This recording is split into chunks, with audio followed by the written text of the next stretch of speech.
Hi everybody, happy Music Friday. Today we're going to continue learning about the story Peter and the Wolf.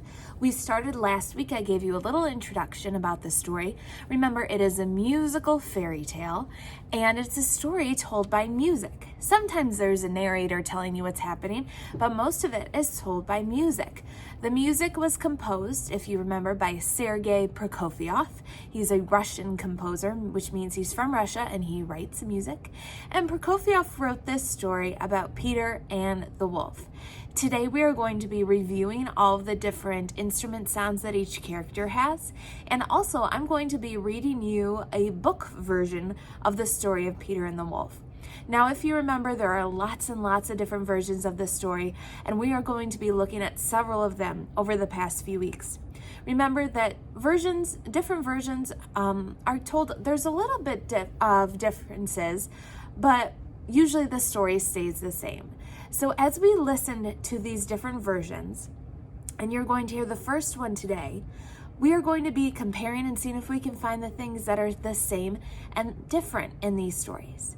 So first we're going to listen to all the instruments that are in the story representing the different characters. First we have Peter.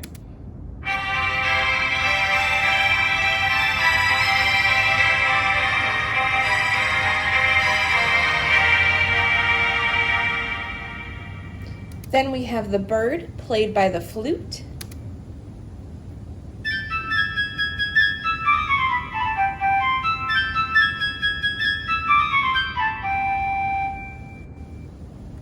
Then we have the cat, played by the clarinet.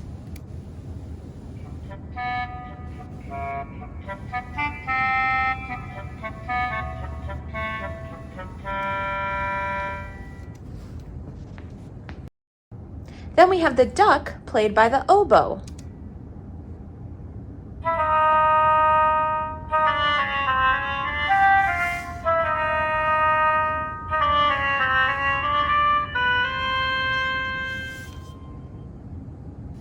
Next is the grandfather, played by the bassoon.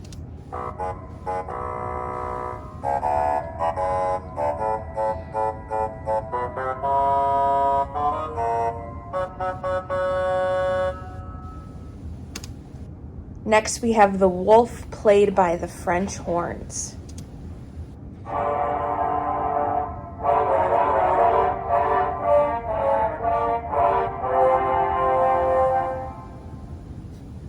And finally, the hunters, played by the timpani or the kettle drums.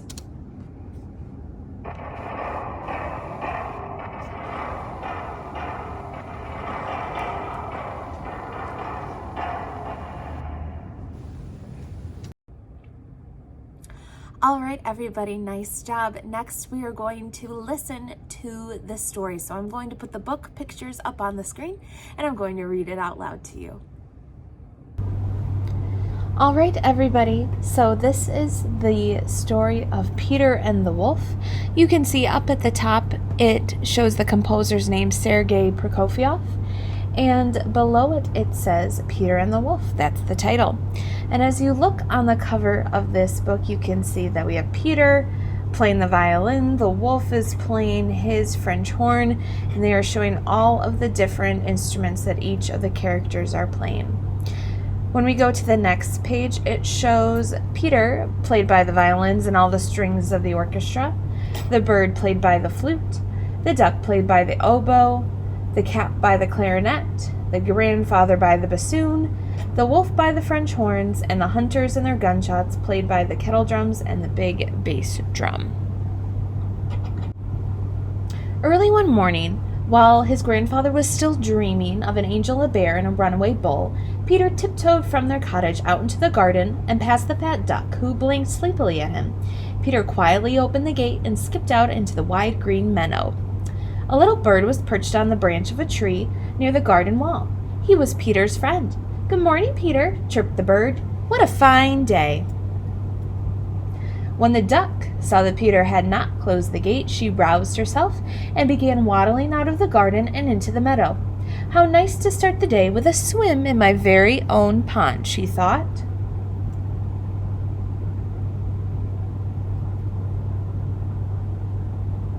The little bird and the duck were friends, but sometimes they liked to tease each other. Today the bird flew down onto the grass and said to the duck, "What kind of bird are you if you can't fly?" The duck quacked back, "Well, what kind of bird are you if you can't swim?" And she splashed noisily into the pond. The two argued back and forth, the duck splashing and swimming in the pond, the bird fluttering and hopping along the pond's edge. "You can't fly," twittered the bird. "Well, you can't swim," quacked the duck. Suddenly, Peter, who was watching the duck and the bird argue, saw his cat sneaking through the tall grass. "Oh, how I love little birds," thought the cat, "and this one is so busy arguing. I'll just grab him and start my day with a lovely breakfast." "Look out!" shouted Peter. The bird instantly flew off to the big tree by the garden wall, while the duck quacked angrily at the cat from the middle of the pond. Meanwhile, Peter's grandfather was up and about and wondering where Peter was. He came stomping through the garden gate and out to the meadow. "How many times must I tell you not to go into the meadow alone?" he scolded. "And always close the gate. What would you do if a wolf came out of the forest?" "I'm not afraid of the wolf," Peter said. "Silly boy, a wolf is dangerous," said Grandfather, as he led Peter back to the garden, locked the gate, and went into his cottage. And then danger came. Out of the trees across the meadow, a big, hungry wolf crept through the tall grass. The cat was the first to spot it. In a flash, she ran to the tree by the garden wall and shot up it, climbing higher and higher until she could go no further. But the duck still did not see the wolf. She was only concerned for her friend. "Look out for the cat, little bird," quacked the duck as she splashed out of the pond and followed the cat to the big tree. The poor duck did not see the wolf until it was too late. Then she waddled off as fast as she could and flapped her wings madly, trying to fly, but the wolf ran faster and faster. He came closer and closer and was almost upon her when he pounced, and with one big gulp he swallowed the duck whole. The wolf licked his lips and trotted over to the tree. He paced around it and around it, staring up at the cat. "Now he's after you," trilled the little bird to the cat. The cat looked up at the bird and hissed, "And I'm after you." "But you'll never catch me," the bird chirped back. "Come down and play with me," said the wolf to the cat, pretending to be friendly. "I won't hurt you." Peter was watching all that was going on from behind the safety of the closed gate. "I'm not afraid of the wolf," he said, and ran into the cottage. Quickly he returned with a strong rope and climbed the garden wall near one of the big branches of the tree. He grabbed the branch, swung himself into the tree, and whispered to the bird, "Fly down and circle around the wolf's head, but be careful, don't get too close." The little bird swooped down near the wolf, and as the wolf threw his head back and snapped his jaws open, the little bird darted off.